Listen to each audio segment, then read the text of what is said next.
Welcome back दोस्तों, स्वागत है आपका चार्मविन चैनल पर। आज हम लोग एपिसोड 3 को एक्सप्लेन करने जा रहे हैं। अभी जैन सियान के घर में होती हैं, जो अभी रेस्ट कर रही होती हैं, और इधर सियान उठते ही जैन के बारे में पूछते हैं अपने सेवक से।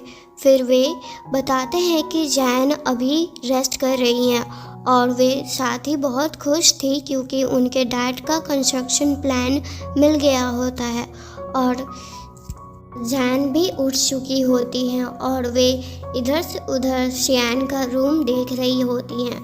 और तभी वहाँ शियान आते हैं और वे जैन को वही कंस्ट्रक्शन प्लान चेक करने के लिए कहते हैं कि वे कंस्ट्रक्शन प्लान उसी के डैड का बनाया हुआ है कि नहीं।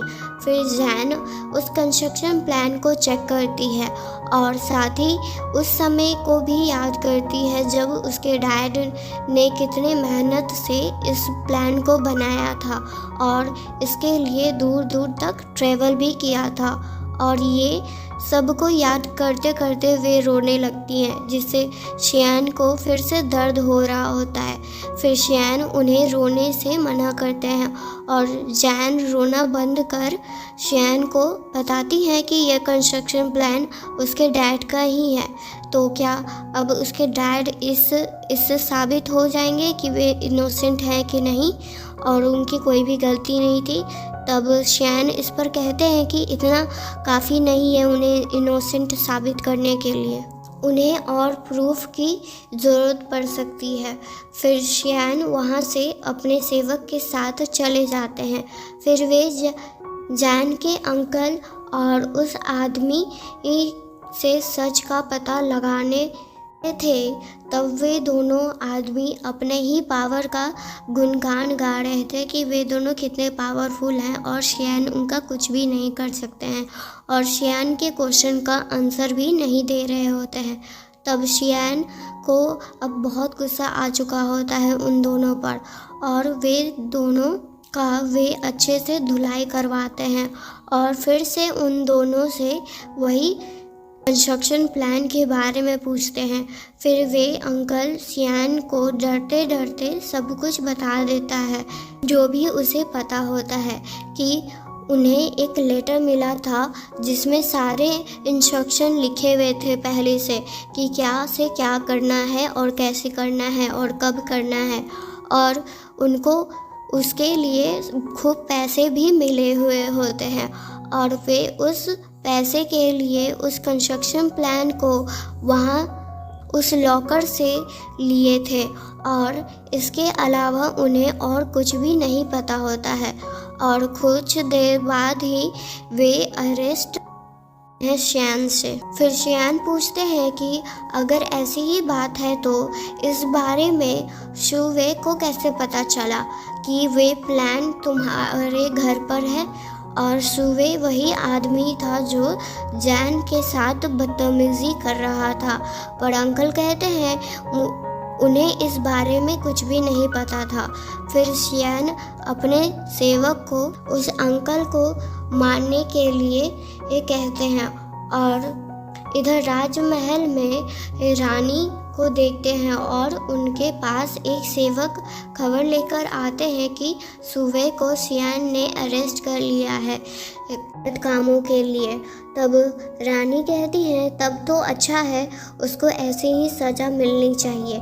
और इधर जैन शियान को लास्ट बाय बोलने का सोच रही थी और वहाँ से जाने का, क्योंकि उन्हें अच्छा नहीं लग रहा था कि वे किसी और के घर में इतने टाइम तक रहें। और जैन को ये लग रहा था कि शियान दिमागी तौर से ठीक नहीं है। और इधर शियान से मिलने सुवैन आते हैं। शियान उनसे पूछते हैं कि वे यहाँ पर किस काम से आए हैं। सुवैन उसी केस के बारे में शियान से कहते हैं कि जैन के फादर को जेल में जहर दिया गया था, पर चिंता करने की बात नहीं है क्योंकि उन्हें अब खतरे से बचा लिया गया है और ये काम किसी बाहर वाले का था, पर अभी वे कोमा में है। फिर शियान उनसे सवाल करते हैं कि वे किस तरह से उनका ध्यान रख रहे हैं। आखिर वे मिनिस्टर सैन हैं और उन पर अभी पूरी तरह से एक गुनाह साबित नहीं किया गया है कि वही मुजरिम है, तो उनका अभी अच्छे से ध्यान रखना उनका ड्यूटी है। और तो और उन्होंने ही मिनिस्टर सैन को राजा के ऑर्डर पर यहाँ से मुझसे लेकर गए थे, तो इस तरह से आप उनका ध्यान रख रहे हैं। और अगर राजा को इस बारे में पता चला तो आप किस तरह से उनको एक्सप्लेन करेंगे इस बारे में। तब सुएन कहते हैं, इसकी टेंशन तुम्हें लेने की ज़रूरत नहीं है, मुझे पता है कि क्या करना है और राजा को कैसे एक्सप्लेन करना है। फिर सुएन लीडी को अपने साथ लाए थे, जो उस कंस्ट्रक्शन प्लान को देखने के लिए, चेक करने के लिए कि आखिर वे कंस्ट्रक्शन प्लान मिनिस्टर सैन ने ही बनाया है कि नहीं। फिर लीडी उस प्लान को चेक करके सभी से कहते हैं कि ये प्लान मिनिस्टर सैन यानी उनके फादर इन लॉ ने ही बनाया है। फिर इधर सियान के सेवक उनसे कहते हैं कि उनको मिस सैन को सब बता देना चाहिए जो भी उनके फादर के साथ हुआ है अभी, नहीं तो उन्हें जब खुद पता चलेगा तब उन्हें बहुत ज़्यादा बुरा लगेगा और वे उदास होंगी, जिसके कारण आपको ही प्रॉब्लम होगा। पर तभी सियान का दिल फिर से बहुत तेज़ दर्द करने लगता है और तभी वहाँ पर जैन रोते हुए आती हैं और अपने डैड के बारे में पूछती हैं कि आखिर उनके साथ क्या हुआ है।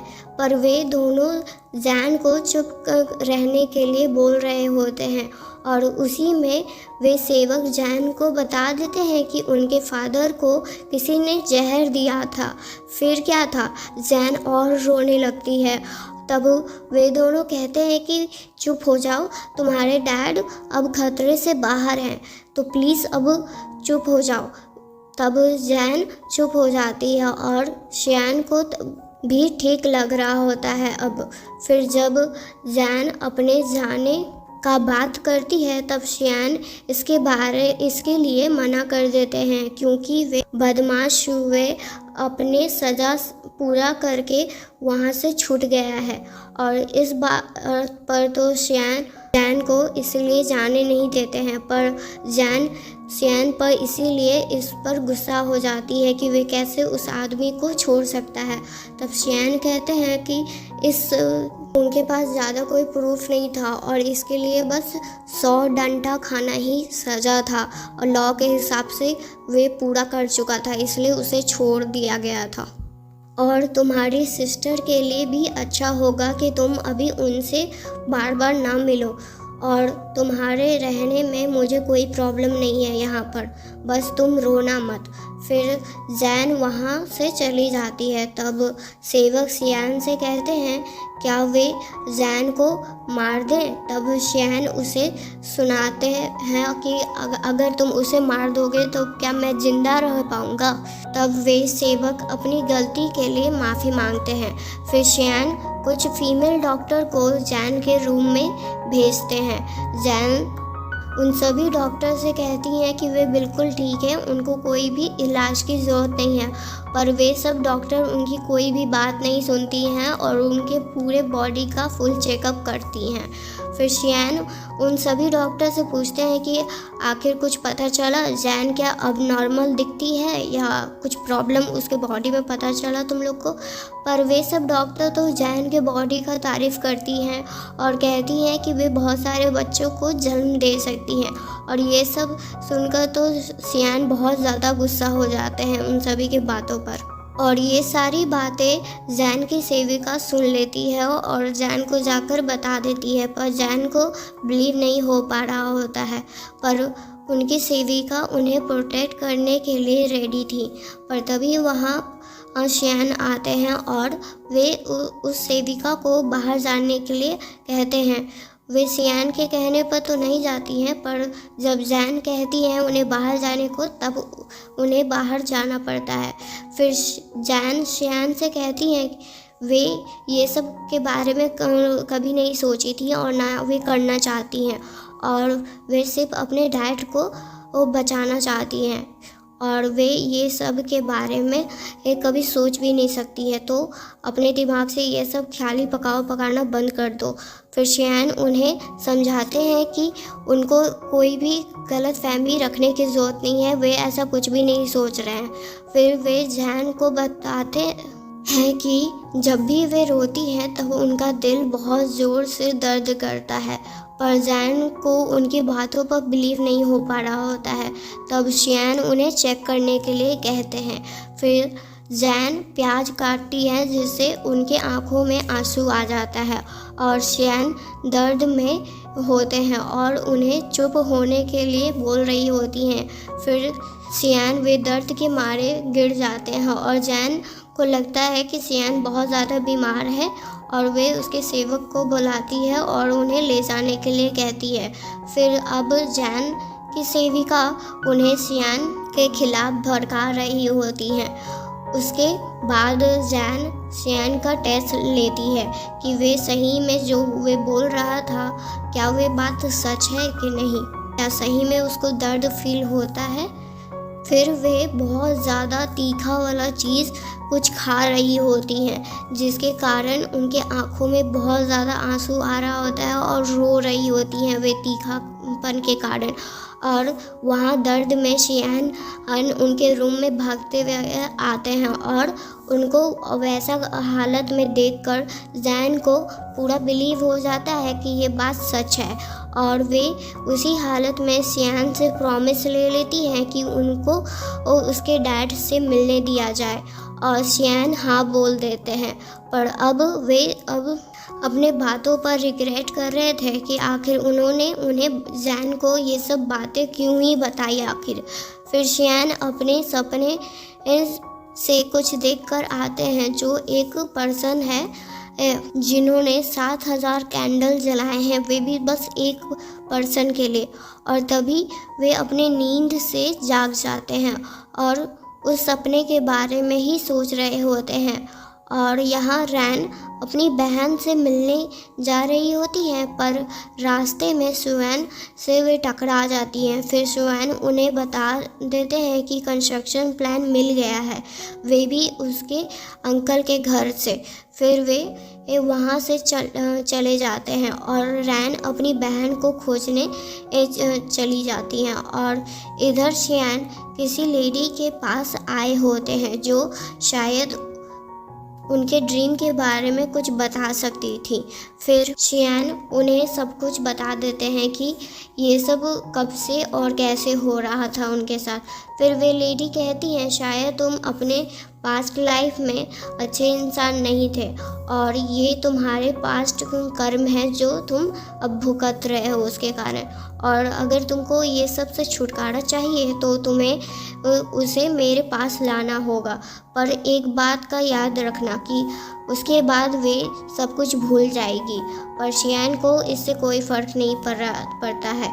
फिर शियान जैन से मिलने जाते हैं और जैन शियान को रूम में नहीं आने देती है, पर शियान फिर भी रूम में अंदर आ जाते हैं और वे देखते हैं कि जैन का लिप पूरी तरह से फूल गया होता है और वे इसीलिए गेट नहीं खोल रही होती हैं। फिर शियान अपने सेवक को दवा लाने के लिए भेजते हैं और फिर शियान जैन को उसके फादर से मिलाने ले जाते हैं, पर वे अपने फादर को ऐसे देखकर रोने लगती है। पर शियान वे दर्द को कंट्रोल कर रहे होते हैं क्योंकि जैन अपने फादर को इस तरह से देखकर शायद बहुत ज़्यादा उदास है, इसीलिए। फिर वे जैन को उस लेडी के पास लेकर जाते हैं, पर जैन को वे जगह ठीक नहीं लग रहा होता है।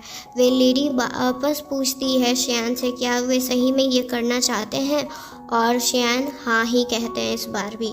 फिर जैन उसे वहाँ छोड़कर जाने लगते हैं, पर जैन उन्हें रोक लेती है और उसे अकेला छोड़कर जाने से मना करती है। फिर शियान कहते हैं कि तुम टेंशन मत लो, मैं बाहर ही हूँ, और वे लेडी उसे अंदर लेकर चली जाती हैं। थैंक यू दोस्तों, यहाँ तक ये एपिसोड का एक्सप्लेनेशन सुनने के लिए। अगर आपको ये वीडियो पसंद आई है तो प्लीज़ इसको लाइक एंड सब्सक्राइब ज़रूर करें और अपने दोस्तों के साथ भी शेयर ज़रूर करिएगा। नेक्स्ट पार्ट आपको जल्दी ही मिल जाएगा। Thank you.